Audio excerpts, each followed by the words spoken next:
College ಮಕ್ಕಳು ಕಾಲೇಜಿಗೆ bunk ಹಾಕಿ ದರ್ಶನ್ ಬರ್ತಾರೆ ಅಂತ ಬೆಳಗ್ಗಿಂದ ಜೈಲು ಮುಂದೆ ನಿಂತಿದ್ರಂತೆ. ಆ ಬಳ್ಳಾರಿಯಲ್ಲಿರೋ ಪೋಷಕರು ದಯಮಾಡಿ ಇದನ್ನು ಝೂಮಲ್ಲಿ ನೋಡ್ಕೊಳ್ರಿ. ನಿಮ್ಮ ಮನೆ ಮಕ್ಕಳು ಯಾರು ಇದ್ರೆ ಕರ್ಕೊಂಬಂದು 4 ಒದ್ದು ನೀವು ಹಿಂಗೆ ಮಾಡ್ತಿದ್ರೆ ದರ್ಶನ್ ಜೊತೆಯಲ್ಲಿ ನೀವು ಜೈಲಿಗೆ ಹೋಗ್ತೀರಿ ಅಂತ ಬುದ್ಧಿ ಹೇಳ್ಬೇಕು. ಕೇಳಿಸ್ಕೊಳ್ಳಿ ಅವ್ರ ಘೋಷಣೆಗಳನ್ನ. ಊಟನೂ ಮಾಡಲ್ಲ, ಏನು ಮಾಡಲ್ಲ, ಇಲ್ಲ ಜೈಲ್ ಮುಂದೆ ಇರ್ತೀವಿ.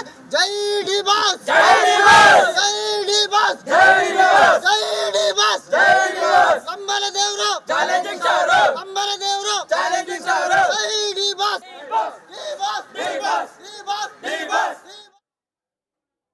ಆತಂಕ ಇದೆ ಅಲ್ವಾ ಹೇಳಿ ಸರ್? ನಮ್ಮನೆ ದೇವರು ಚಾಲೆಂಜಿಂಗ್ ಸ್ಟಾರ್ ಅಂತೆ. ಆಯ್ತಪ್ಪ, ನಿಮ್ಮ ಮನೆ ದೇವರಾದ್ರೆ ಮನೆ ಗೋಡೆ ಮೇಲೆ ಒಂದು ಫೋಟೋ ಹಾಕೊಂಡು ಪೂಜೆ ಮಾಡಿ ಕಾಲೇಜ್ಗೆ ಹೋಗಿ ಅಲ್ವಾ? ಅಪ್ಪ ಅಮ್ಮ ಕಷ್ಟಪಟ್ಟು ದುಡ್ದು ನಿಮ್ಮ ಉದ್ಧಾರ ಆಗಲಿ, ನಮ್ಮನ್ನು ಉದ್ಧಾರ ಮಾಡಲಿ ಅಂತ ಹಾಕ್ತಿದ್ದಾರೆ. ರಜಾ ಹಾಕಿ, ರಜಾನೂ ಅಲ್ಲ, ಬಂಕ್ ಹಾಕ್ಬಿಟ್ಟು ಹೋಗ್ಬಿಟ್ಟು ಜೈಲು ಮುಂದೆ ಸಿನಿಮಾ ಥಿಯೇಟ್ರು ಅಲ್ಲ ಸರ್ ಅದು, ಜೈಲು ಮುಂದೆ ನಿಂತ್ಕೊಂಡು ಘೋಷಣೆ. ಇದಲ್ವಾ ಅಡ್ಡ ಪರಿಣಾಮ? 15-20 ಜನ ಯಾರೋ ಕೂಗಾಡಿದ ತಕ್ಷಣ ಇಡೀ ಜನರ ಯಾಕೆ ಸರ್ 15-20 ಜನಕ್ಕೆ ಮನೆ ಇಲ್ವಾ? ಅಪ್ಪ ಅಮ್ಮ ಇಲ್ವಾ? ಕಾಳಜಿ ಇರಲ್ವಾ? ಅಂಧಾಭಿಮಾನ ಅಂತ ಇರುತ್ತೆ. ಈ ಅಂಧಾಭಿಮಾನ ಈ ರೀತಿಯಾದಂತ ಸ್ಲೋಗನ್ಗಳನ್ನು ಕೊಡಿಸುತ್ತೆ. ಸೊ ಆದ್ದರಿಂದ ಅವುಗಳನ್ನು ನೆಗ್ಲೆಕ್ಟ್ ಮಾಡೋದೇ ವಾಸಿ ಅನ್ಸುತ್ತೆ ನಮಗೆ. ಅವುಗಳನ್ನ ಇಂಪಾರ್ಟೆನ್ಸ್ ಕೊಡೋಕ್ಕಿಂತ ಮುಂಚೆ ನಮಗೆ ಬಹಳ ಮುಖ್ಯವಾಗಿ ನೀವು ಏನು ಇವಾಗ ವಿಷಯವನ್ನ ಮಾಡ್ತಾ ಇದ್ದೀರೋ ವ್ಯವಸ್ಥೆಯ ಪರಿವರ್ತನೆ ಅಂತ. ಯಾಕೆ ಅಂತಂದ್ರೆ ಜೈಲು ಬಂದಿಖಾನೆಗಳು ಇರುವುದೇನಕ್ಕೆ ಅದು ಆಗೋದಿಲ್ಲ. ಒಬ್ಬ ಕೊಲೆ ಆರೋಪಿಯನ್ನ ನೀವು ದೇವರು ಅಂತ ಹೇಳಿ ಘೋಷಣೆ ಮಾಡುವಷ್ಟು ನಮ್ಮ ವ್ಯವಸ್ಥೆ ಇದೆ ಅಂತಂದ್ರೆ ಇವರೆಲ್ಲ ಸರ್ ನಾಳೆ ದಿನ ಅವ್ರ ಅಪ್ಪ ಅಮ್ಮ ಕನ್ಸಿಟ್ಕೊಂಡಿರೋರು ಡಾಕ್ಟ್ರು, ಎಂಜಿನಿಯರು, ಇಲ್ಲ ಪೊಲೀಸ್ ಡಿಪಾರ್ಟ್ಮೆಂಟ್ ಅಲ್ಲಿ ಹೋಗೋರು, ರಾಜಕೀಯಕ್ಕೆ ಬಂದು ವ್ಯವಸ್ಥೆಯನ್ನು ತಿದ್ದೋರು, ಇಂಥ ನಿರೀಕ್ಷೆಗಳು ಇವ್ರ ಮನೆ ಜನಕ್ಕೆ ಇರೋದು ಬೇಡವಾ? ವ್ಯವಸ್ಥೆ ಇಲ್ಲೂ ಸರಿಯಾಗಬೇಕಲ್ವಾ? ನಾನು ಹೇಳ್ತಾ ಇರೋದು ಇವ್ರು ಮಾಡೋ ತಪ್ಪೇ ಇರುತ್ತೆ. ಆದ್ದರಿಂದ ಇದಕ್ಕೆ ಅವಕಾಶಗಳನ್ನ ಕೊಟ್ಟಿರ್ತಕ್ಕಂಥವ್ರನ್ನು ಯೋಚನೆ ಮಾಡಬೇಕಾಗುತ್ತೆ. ಈ ಜೈಲುಗಳು ಅಂದ್ರೆ ಏನು ಸಾಹೇಬ್ರು ಹೇಳ್ತಾರೆ, ಮನ ಪರಿವರ್ತನಾ ಕೇಂದ್ರಗಳಲ್ವಾ ಸರ್ ಅವು? ಅವುಗಳನ್ನು ಹೇಳ್ತೀವಿ. ಅದ್ರಲ್ಲಿ ಏನಾಗಿದೆ ಆಕ್ಚುಲಿ ಅಂತಂದ್ರೆ ಆರೋಪಿಯಾಗಿ ಹೋಗಿರ್ತಕ್ಕಂಥವನು ಅಪರಾಧಿಯಾಗಿ ಮಾಡ್ತಕ್ಕಂಥ ಕೇಂದ್ರ ಆಗಿದೆ. ಅಲ್ಲಿ ಹೋಗ್ತಕ್ಕಂಥ ಮನೆ ಪರಿವರ್ತನೆ ಆಗೋದಿಲ್ಲ. ಅಲ್ಲಿ ಏನ್ ಮಾಡ್ತಾರೆ, ಗುಂಪುಗಾರಿಕೆ ಮಾಡ್ತಾರೆ, ಅಲ್ಲಿರ್ತಕ್ಕಂಥದ್ದು ಒಂದು ಸಿಂಡಿಕೇಟ್ಸ್ಗಳನ್ನು ಮಾಡ್ತಾರೆ, ಅಪರಾಧಗಳು ಹೊರಗಡೆ ಬರ್ತಾರೆ, ಹೊರಗಡೆ ಬಂದು ಅಪರಾಧಗಳನ್ನ ಬಹಳ ಸಂಘಟಿತವಾಗಿ ಮಾಡ್ತಕ್ಕಂಥ ಒಂದು ಕೇಂದ್ರ. ಸೊ ಇಂಥ ಒಂದು ಪರಿಸ್ಥಿತಿಯನ್ನ ನಾವು ಬದಲಾಯಿಸುವಂತ ವ್ಯವಸ್ಥೆ ಇದೆಯಾ? ಯಾಕೆ ಇಲ್ಲ ಅಂತ ಹೇಳ್ತೀನಿ ನಿಮಗೆ. ಅಲ್ಲಿ ಇರ್ತಕ್ಕಂಥದ್ದು ನಿಮಗೆ ಗೊತ್ತಿರೋ ಹಾಗೆ ಅಲ್ಲಿರ್ತಕ್ಕಂಥ ಅಧಿಕಾರಿಗಳು ಮಾತ್ರ ಅಲ್ಲ, ಅಲ್ಲಿ ಒಂದೊಂದು ಪ್ಯಾಕೇಜ್ಗಳಿದಾವಲ್ಲಿ. 14 ದಿವಸ ಒಬ್ಬನಿಗೆ ಸವಲತ್ತುಗಳನ್ನು ಕೊಡಬೇಕಾದಾಗ 1 ಲಕ್ಷ ರೂಪಾಯಿ, ಅದಕ್ಕೆ ಏನೋ 3 ತಿಂಗಳು ಇದ್ರೆ 10 ಲಕ್ಷ ರೂಪಾಯಿ. ಆ ದುಡ್ಡನ್ನ ಯಾರೋ ಒಬ್ಬನ ಜೈಲರ್ ಹಂಚ್ಕೊಳ್ಳೋದಿಲ್ಲ. ಅದು ಮೇಲ್ಮಟ್ಟದವರೆಗೂ ಸಹಿತ ಪರ್ಸೆಂಟೇಜ್ಗಳು ಹೋಗ್ತಾ ಇರ್ತವೆ. ಸೊ ಇವುಗಳೆಲ್ಲವೂ ಸಹಿತ ಅಲ್ಲಿ ಭ್ರಷ್ಟಾಚಾರ ಅಲ್ಲಿ ಮೇರೆ ಮೀರಿದ್ರಿಂದ ನಿಮ್ಗೆ ಹೋಗಿ ಅವ್ರು ಹೇಳಿದ ಹಾಗೆ ಒಬ್ಬರನ್ನ ಹೋಗಿ ಭೇಟಿಯಾಗಿ ಮಾತಾಡಬೇಕಂದ್ರೆ ದುಡ್ಡು ಕೊಡಬೇಕು. ಅಲ್ಲಿ ಬ್ಯಾರಕ್ನಿಂದ ಹೊರಗಡೆ ಹೋಗಿ ಸುತ್ತಾಡ್ಕೊಂಡ್ ಬರ್ಬೇಕಾದ್ರೆ ಒಂದು ದುಡ್ಡು ಕೊಡಬೇಕು. ಬಿರಿಯಾನಿ ಬೇಕಾದ್ರೆ ದುಡ್ಡು ಕೊಡಬೇಕು. ಈ ಒಂದು ಪರಿಸ್ಥಿತಿಯಲ್ಲಿ ಇರೋದ್ರಿಂದ ಇವುಗಳೆಲ್ಲ ಗೊತ್ತಿದೆ. ಮತ್ತು ಈ ವ್ಯವಸ್ಥೆಯನ್ನ, ಈ ಅವ್ಯವಸ್ಥೆಯನ್ನ ಕಾಪಾಡಿಕೊಂಡು ಹೋಗ್ತಕ್ಕಂತ ವ್ಯವಸ್ಥೆ ಇದೆ ಅಲ್ವಾ, ಅದನ್ನ ನೀವು ಎಲ್ಲರೂ ವಿರೋಧಿಸಬೇಕಾಗಿದೆ. ನಿಜ. ಈಗ ದರ್ಶನ್ ಅಂದ್ರೆ ದಿಲೀಪ್ ಕುಮಾರ್ ಅವರೇ, ನಿಮ್ಗೂ ಗೊತ್ತಿರೋ ಹಂಗೆ ಅವ್ರನ್ನ ಅನುಕರಣೆ ಮಾಡುವ, ಅನುಸರಿಸುವ ಒಂದು ದೊಡ್ಡ ಫ್ಯಾನ್ ಬೇಸ್ ಇದೆ. ಅದ್ರ ಚಿಕ್ಕ ಸ್ಯಾಂಪಲ್ ಅನ್ನು ನಾವು ಅಲ್ಲಿ ಗಮನಿಸಿದ್ವಿ. ಬಟ್ ಸ್ಟಿಲ್ ಒಳಗಿರುವ ದರ್ಶನ್ ಅವ್ರಿಗೆ ನಾನು ಎಂಥ ಪ್ರಕರಣದಲ್ಲಿ ಒಳಗೆ ಬಂದಿದ್ದೀನಿ, ಇದರಿಂದ ಸಮಾಜಕ್ಕೆ ನನ್ನ ಅಭಿಮಾನಿಗಳಿಗೆ ಹೋಗ್ತಿರೋ ಸಂದೇಶ ಎಂಥದ್ದು. ಬೀಯಿಂಗ್ ಅ ಇನ್ಫ್ಲೂಯೆನ್ಸರ್, ಸಮಾಜದ ಮೇಲೆ ತನ್ನದೇ ಆದ ಪರಿಣಾಮವನ್ನ ಬೀರುವ ವ್ಯಕ್ತಿಯಾಗಿ ಕಿಂಚಿತ್ ಜವಾಬ್ದಾರಿ ಬೇಡವಾ?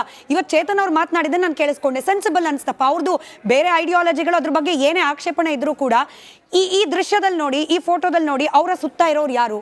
ಎಲ್ಲರೂ ಕೂಡ ದೊಡ್ಡ ದೊಡ್ಡ ಅಪರಾಧದಲ್ಲಿ ಕೆಲವರು ಆರೋಪಿ, ಕೆಲವರು ಅಕ್ಯೂಸ್ರು. ನೀವು ಹೇಳ್ದಂಗೆನೆ ಇನ್ನು ಬಳ್ಳಾರಿಯಲ್ಲೂ ಕೂಡ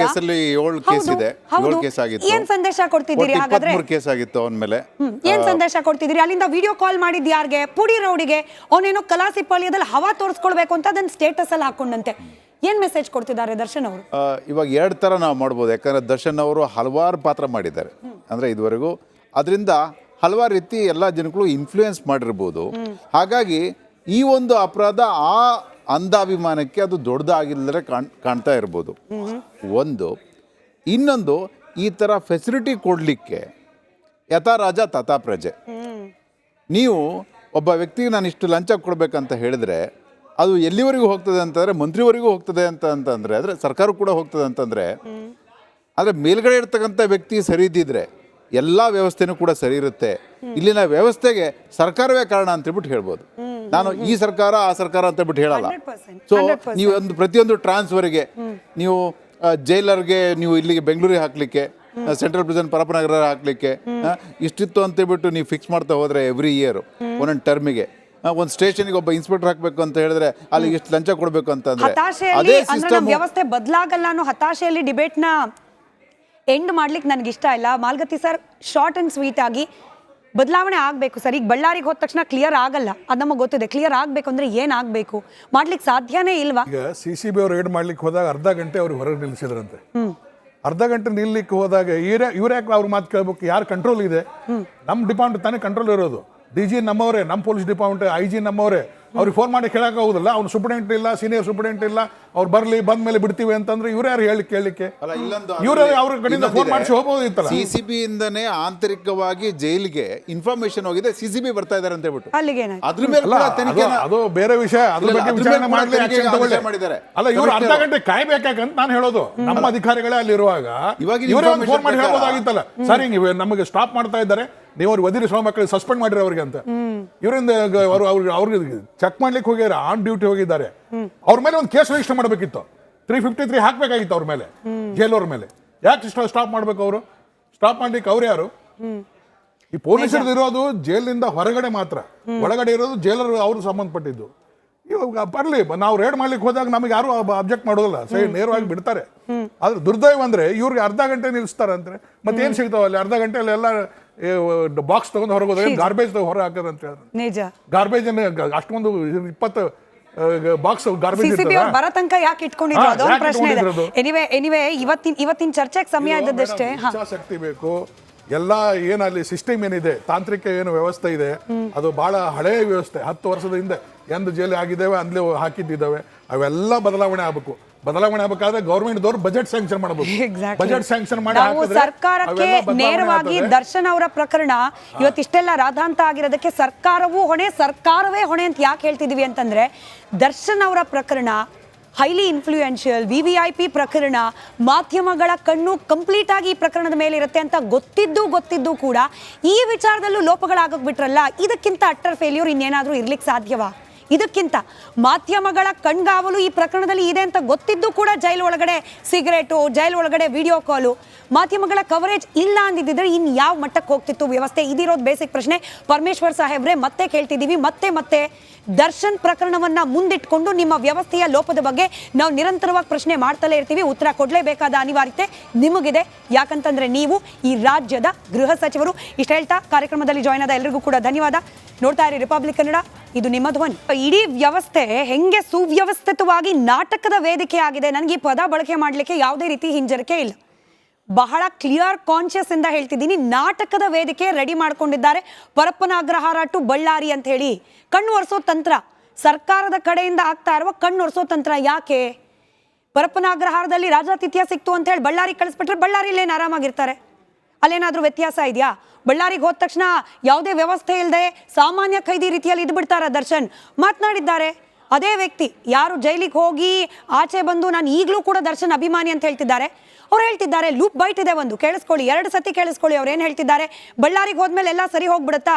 ದರ್ಶನ್ಗೆ ಆಕ್ಚುಯಲ್ ಹೆಂಗ್ ಟ್ರೀಟ್ ಮಾಡ್ಬೇಕು ಹಂಗೆ ಟ್ರೀಟ್ ಮಾಡ್ತಾರ ಅಲ್ಲಿನ ಅಧಿಕಾರಿಗಳು? ಕೇಳಿಸ್ಕೊಳ್ಳಿ ಅವ್ರ ಮಾತು. ದರ್ಶನ್ ಅವ್ರಿಗೆ ಸಿಕ್ಕಿದಾಗೆ ಬೆಂಗಳೂರು ಜಿಲ್ಲೆ ಸಿಕ್ಕಿದ ಇದೇ ರೀತಿ ಎಲ್ಲ ಸಿಗುತ್ತೆ ಸರ್. ಅಲ್ಲಿ ರಾಜನ್ ಥರ ಇದ್ರು ಸರ್. ಅಲ್ಲಿ ನನಗೆ ಅನಿಸ್ಬೋದು ಅಲ್ಲಿ ಮಂತ್ರಿ ಥರ ಇದ್ದಂಗೆ ಅನಿಸ್ತದೆ ಸರ್. ಇಲ್ಲಿ ಬಂದ್ಮೇಲೆ ರಾಜನ್ ಥರ ಇದ್ದೇ ಇರ್ತಾರೆ ಸರ್, ಕಂಪಲ್ಸರಿ ಸರ್. ದರ್ಶನ್ ಅವ್ರಿಗೆ ಸಿಕ್ಕಿದಾಗೆ ಬೆಂಗಳೂರು ಜಿಲ್ಲೆ ಸಿಕ್ಕಿದ ಇದೇ ರೀತಿ ಎಲ್ಲ ಸಿಗುತ್ತೆ ಸರ್. ಅಲ್ಲಿ ರಾಜನ್ ಥರ ಇದ್ರು ಸರ್. ಅಲ್ಲಿ ನನಗೆ ಅನಿಸ್ಬೋದು ಅಲ್ಲಿ ಮಂತ್ರಿ ಥರ ಇದ್ದಂಗೆ ಅನಿಸ್ತದೆ ಸರ್. ಇಲ್ಲಿ ಬಂದ್ಮೇಲೆ ರಾಜನ್ ಥರ ಇದ್ದೇ ಇರ್ತಾರೆ ಸರ್, ಕಂಪಲ್ಸರಿ ಸರ್. ದರ್ಶನ್ ಅವ್ರಿಗೆ ಸಿಕ್ಕಿದಾಗೆ ಬೆಂಗಳೂರು ಜಿಲ್ಲೆ ಸಿಕ್ಕಿದ ಇದೇ ರೀತಿ ಎಲ್ಲ ಸಿಗುತ್ತೆ. ಆಯ್ತಲ್ಲ ಅಲ್ಲಿಗೆ. ಯಡಳಿ ಸರ್, ಅವರ ಅಭಿಮಾನಿಯ ಬುದ್ಧಿಮಟ್ಟ ಎಷ್ಟರ ಮಟ್ಟಿಗಿದೆಯೋ ಅಥವಾ ಸಮಾಜದ ಆಗು ಹೋಗುಗಳ ಬಗ್ಗೆ ಪರಿಜ್ಞಾನ ಎಷ್ಟಿದೆಯೋ ಅದ್ರ ಚರ್ಚೆ ಬೇಡ. ಬಟ್ ಅವರು ಅನುಭವಸ್ಥರಾಗಿ ಹೇಳ್ತಿದ್ದಾರೆ, ಜೈಲು ಒಳಗಡೆ ವ್ಯವಸ್ಥೆ ಹೆಂಗಿದೆ ಅನ್ನೋದನ್ನು ಅನುಭವಿಸಿ ಬಂದವರಾಗಿ ಹೇಳ್ತಿದ್ದಾರೆ.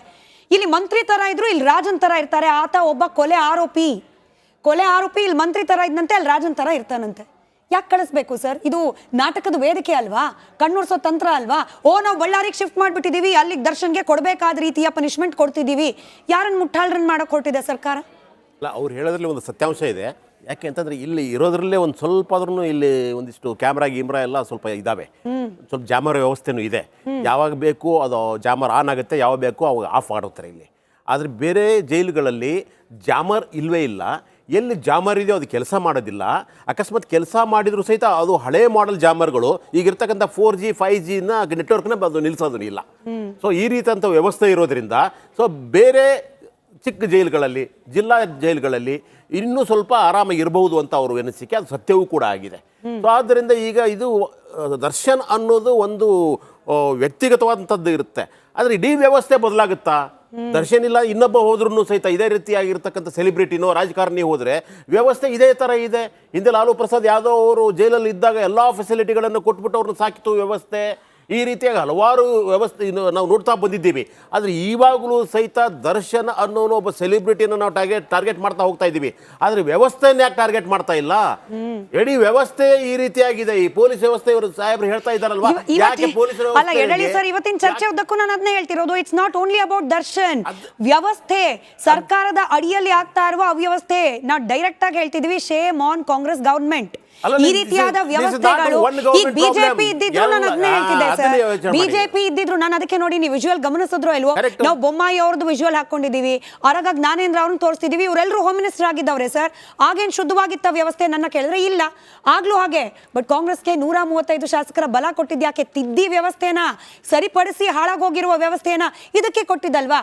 ಹೀಗೆ ಕೊಟ್ಟ ಮೇಲೆ ಕೂಡ ಮಾಧ್ಯಮದ ಮೇಲೆ ಗರಂ ಆಗ್ತಾರೆ ಅಂದ್ರೆ ಪರಮೇಶ್ವರ್ ಅವರು ಏನ್ ಹೇಳೋದು? ಒಂದು ಚಿಕ್ಕ ಅಡಚಣೆ. ನಟ ಹಾಗೆ ಸಾಮಾಜಿಕ ಹೋರಾಟಗಾರರಾದ ಚೇತನ್ ಅವರು ನಮ್ಮ ಜೊತೆ ದೂರವಾಣಿ ಸಂಪರ್ಕದಲ್ಲಿದ್ದಾರೆ ಅನ್ನೋ ಮಾಹಿತಿ. ಚೇತನ್ ಸರ್ ನಮಸ್ಕಾರ, ನನ್ನ ಧ್ವನಿ ತಲುಪ್ತಾ ಇದೆ ಅಂತ ಭಾವಿಸ್ತೀನಿ. ನಮಸ್ಕಾರ, ಕೇಳಿಸ್ತಾ ಇದೆ. ಚೇತನ್ ಅವರೇ, ಇವತ್ತು ನೀವು ಮಾತನಾಡಿದ್ರಿ, ಅದನ್ನ ನಾವು ಪ್ರಸಾರ ಕೂಡ ಮಾಡಿದ್ವಿ. ನನ್ನ ಬೇಸಿಕ್ ಪ್ರಶ್ನೆ, ನಾವು ಇವತ್ತು ಕೇವಲ ದರ್ಶನ್ ವಿಚಾರವನ್ನ ಚರ್ಚೆ ಮಾಡ್ತಿಲ್ಲ. ಹಾಳಾಗಿರೋ ವ್ಯವಸ್ಥೆ ಸರಿಪಡಿಸೋ ಹೊಣೆಗಾರಿಕೆ ಇರಬೇಕಾಗಿರೋದು ಸರ್ಕಾರದ ಪ್ರತಿನಿಧಿಗಳಿಗೆ. ಪ್ರಶ್ನೆ ಕೇಳಿದ್ರೆ ಗೃಹ ಸಚಿವರು ಮಾಧ್ಯಮಕ್ಕೆ ಜೋರ್ ಮಾಡ್ತಾರೆ, ಕೋಪ ಮಾಡ್ಕೊಳ್ತಾರೆ ಮಾಧ್ಯಮದ ಮೇಲೆ. ನಿಮಗೆ ದರ್ಶನ್ ಬಿಟ್ರೆ ಬೇರೆ ವಿಚಾರ ಇಲ್ವಾ ಅಂತ ಪ್ರಶ್ನೆ ಮಾಡೋದೆ ಯಾರನ್ನ? ಹಾಗಾದ್ರೆ ನಾವು ಇಲ್ಲ, ನೀವ್ ಹೇಳೋದು 100% ಸತ್ಯ. ಇದು ದರ್ಶನ್ ಅನ್ನೋ ಒಬ್ಬ ವ್ಯಕ್ತಿಗೆ ರಾಜಾತಿಥ್ಯ ಸಿಕ್ಕಿದೆ ಅನ್ನೋದು ಒಂದೇ ಅಲ್ಲ. ಇದು ಒಂದು ಪ್ರೆಸೆಂಟ್ ಸಿಸ್ಟಮ್, ಮತ್ತೆ ಓವರ್ ಆಲ್ ನಮ್ಮ ಸಮಾಜದ ಅನೇಕ ಕ್ಷೇತ್ರಗಳಲ್ಲಿ ಮತ್ತೆ ಓವರ್ ಆಲ್ ನಮ್ಮ ಪ್ರೆಸೆಂಟ್ ಸಿಸ್ಟಮ್ ವ್ಯವಸ್ಥೆನೇ ಹಾಳಾಗಿದೆ.